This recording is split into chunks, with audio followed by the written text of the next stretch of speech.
Show them your best friend that you play with all day.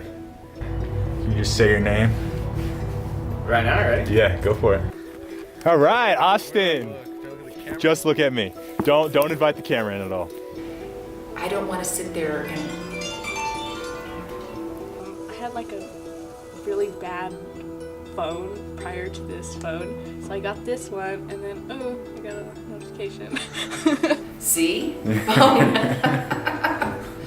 Dinner's ready, my alarm went off. In this day and age, how helpful you say phones are in your daily life? But look at me the whole time. I'd say phones are pretty helpful as far as... I like it because when I take the bus home at night after film history, I text with my daughter. You know, all the way home on the bus. I listen to a lot of music on my phone, and I can't ride public transportation without it. I definitely use my phone for homework, looking up answers.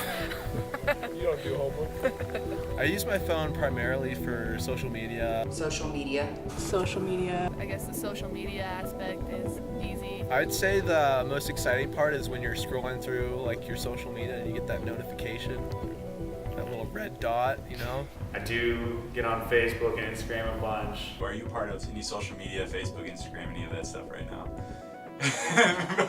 No, I avoid it like the plague. Hey, it's a good thing to avoid. Yeah. I use it for work all the time, as far as calling customers and calling employees. I think cell phones are very helpful.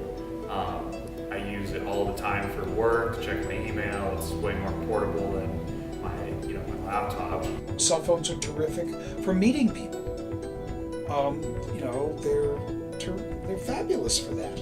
I think about myself driving, and I use my GPS on my phone to get everywhere, which I have a horrible sense of direction, so without that I wouldn't really be able to get to point A, point B. Well, from the minute I get up in the morning, it wakes me up. The first thing that wakes me up in the morning is the alarm clock on my phone. Usually I wake up in the morning, my alarm goes off, and instead of hitting snooze, I'm just like, I get up and check Facebook. I wake up, I roll over, and I look at my phone. I check everything on the phone, including like news, because I get bored. And from there, I'm checking Facebook to start my day. And so then it goes to getting ready, listening to music, checking the weather so that I find out what I'm wearing for that day. And then when I get really, really bored, I just like start playing games. I just play games throughout the whole day. I have the phone attached to my hip on a daily basis for work and for play. Oh my God. I don't even know how I did without them before. I mean, they're every aspect of your life if you want to use them. But, of course, as a teacher, I find them hideous because people have a lot of trouble keeping off their damned email and off their whatever. People become addicted to them, which I think is a really serious thing. I have found, and students deny it, and I still believe it, that people turn to their cell phones so that they don't have to feel what's going on. They don't have to connect to what's going on because somehow public life is getting scarier and scarier for people. I definitely think phone addiction's a thing. Like, my friends can't go anywhere without their phones. I mean, even myself, like, I'm always feeling like I always have to have my phone on me, in my hand, in my pocket. Every once in a while I get these phantom vibrations on my leg that causes me to pull out my phone even when I don't get a text, so I say I'm pretty dependent on my phone. I don't think it's ever in my pocket. It's usually right on my hand, like always on my hand. But it's like just listening to music or just like even walking from class to class. I'm just like making sure people don't like stop me, so I'll look busy. How many times would you say you pull your phone out of your pocket to check it? Oh gosh. A day? I think, okay, so I don't know. I really don't know. I don't even want to know. probably 3 to 4 hours a day. just looking at my screen. I couldn't tell you exact number. More than I'd like to admit. You know, so I've been trying this new thing. I've been wearing a watch, and I've been trying to check my time with it, so that it sounds really dumb, but every time I check my watch for the time rather than my phone, I feel like I'm not having to pull out my phone and see that I have a bunch of notifications on my phone. In a day, probably upwards to 100 times a day. I bet I pulled out 50 to 75 times a day pretty easy, even with trying to bring my watch into this. Maybe 3 or 4 hours. I don't know. I have no idea. So would you say that's an addictive behavior? Absolutely. Would you say you are addicted to your cell phone? I would say I'm addicted to my cell phone out of habit. Everybody's addicted, but it's bad.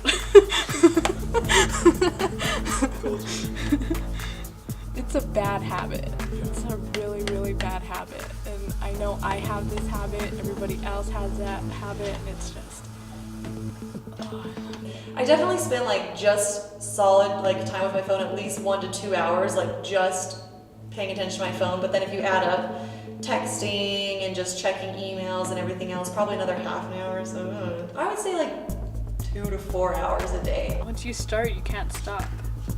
But also just like new technology coming out, newer versions of the phone makes you even more dependent on your phone. And just taking care of it is There will be a time where I pick up my phone, Facebook, oh, I've seen this person's post like 6 times, put it down.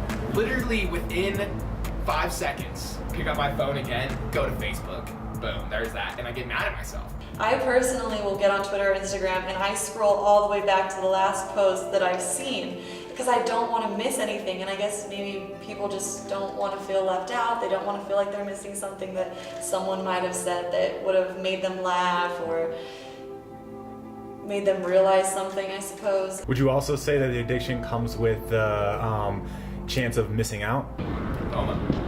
FOMO, dude. I get some serious FOMO. I mean, there's times where just even on your phone, you just want to get invited to go do stuff. So you'll like hit somebody up or text them. Where in the old days, how many phone numbers do you know right now?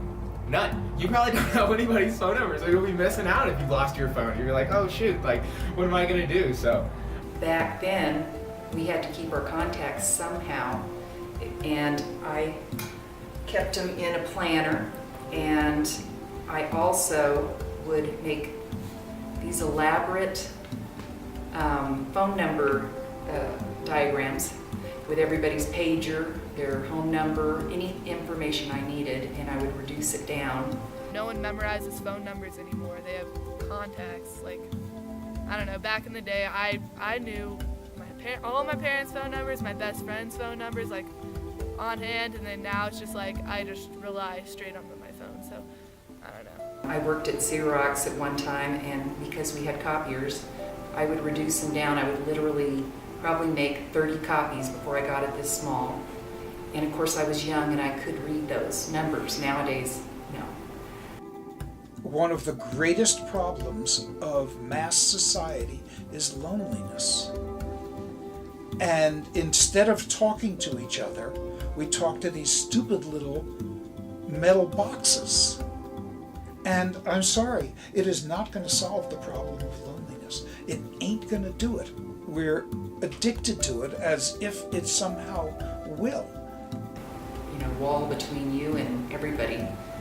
I think, you know, Facebook, I'll get on it and I'll sit there and watch all these dumb videos or cute puppies and kittens, and all of a sudden I'd look at the clock and I had literally wasted an hour of my day. Or even walking on the street, you'll see a pretty high percentage of people on their phone and not paying attention to you or paying attention to their surroundings. And my fiance is really trying to like dig this into me, but it's, one of her biggest pet peeves, and it's actually trying to turn into a pet peeve of mine, is that when people go out to dinner and it's like everyone sits down and you're immediately on your phone.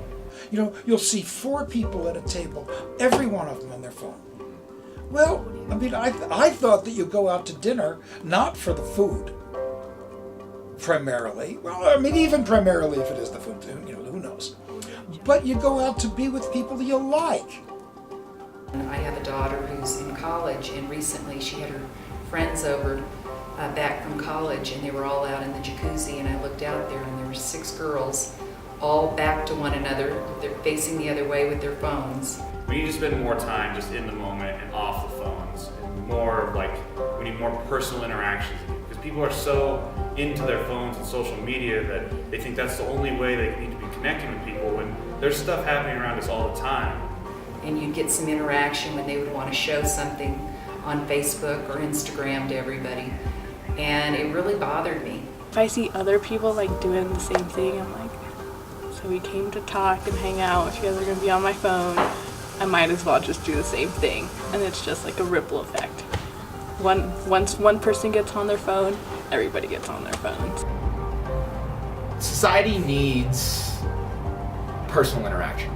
And if you're growing up in front of a screen, you're gonna be nervous. You're gonna be a introverted person who just is behind their screen, who's their Facebook profile with 1,000 friends online. Well, what does that mean? You're gonna have maybe 2 or 3 friends. That's the life we need to really connect with. So yeah, it's kind of the hang up and hang out kind of thing, you know, just get off the phones, let's do that. I think that's just like a default mode people go into because kids are like given phones at such a young age that like they're just kind of taught to like use it as a safety blanket. So when people like encounter like uncomfortable or different situations, they pull out their phone so they don't have to make eye contact or even any contact with the person. When I take the light rail, I swear to God, if anyone just makes a little weird eye contact, it looks like they're gonna talk to me, or if it's kind of mean, but it's like all those people out there on the Tivoli have the clipboards and they're trying to approach me asking for money. It's like, it's the phone. Get out of my face. This is me being busy, you know. I think it's kind of a cop-out too for most people because they don't have to be social. You know, they don't have to interact face-to-face with people. Texting, there are so many times that I'll ask someone a question and they'll always text me back instead of calling. I turn off my read receipts, so I think it's pretty easy to not respond to some people. Creates these expectations of immediate response, but immediate superficial response, not a considered response.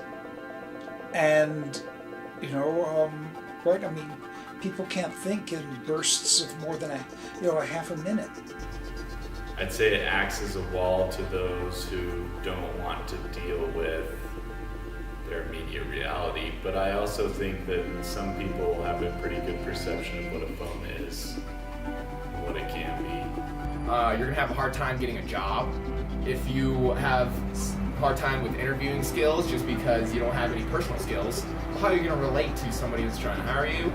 Most of communication is body language, and by communicating over the phones, you're taking that away. It makes it easier for people to insult people online, to start arguments, and also, though, to stand up for what you believe in for those that maybe are shy to speak up or stand up for something that they care about. We haven't come any closer to figuring out life's eternal mysteries than we were, 500 years ago. That, I mean, some things are easier, that I'm going to have to take. Yeah, no, I understand.